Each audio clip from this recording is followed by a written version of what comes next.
Maelfu ya Wamarekani nchini Mexico wameshauriwa kukaa ndani ya nyumba zao, hili likiwa ni onyo kutoka Wizara ya Nchi ya Marekani kwa raia wake walioko nchini Mexico baada ya hali ya vurugu na ukosefu wa usalama kuibuka katika maeneo kadhaa nchini humo. Katika operesheni kubwa ya usalama iliyofanywa Jumapili na majeshi ya Mexico, yalifanikiwa kumuua Nemencio Ruben almaarufu kwa jina la El Mencho, kiongozi mkubwa wa kikundi cha hatari cha madawa ya kulevya nchini humo. Kifo chake kilithibitishwa na maafisa wa serikali baada ya mapigano ambayo yalijumuisha jeshi na silaha kali katika mji wa Tapalpa, jimbo la Jalisco. Baada ya kifo cha El Mencho, wanachama wa kundi hilo walijibu kwa haraka na kuziba barabara, kuchoma magari na kujihami kwa silaha katika miji kadhaa huko Mexico. Matukio ya barabara kuzibwa, milipuko na magari yaliyowaka moto yaliripotiwa katika zaidi ya majimbo 20 na kusababisha taharuki kwa wakazi nchini Mexico na kusitisha safari za ndege katika maeneo tofauti nchini humo. Kwa kuwa maeneo mengi na miji maarufu ya watalii na makazi ya kigeni yameathirika, serikali ya Marekani kupitia ubalozi wake imewaagiza raia wa Marekani walioko Mexico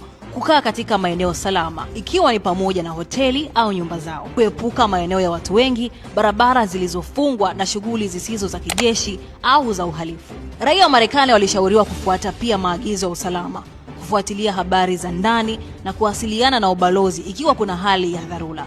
Hali ya usalama bado inaendelea kupimwa na mamlaka za Mexico, huku jeshi likiimarisha ulinzi katika maeneo yaliyoathiriwa wakijaribu kurejesha utulivu. Raia na watalii wanashauriwa kufuatilia taarifa mbalimbali za habari, kutii maagizo ya mamlaka za usalama na kuepuka safari za nje zisizo za muhimu hadi hali itakaporejea kawaida.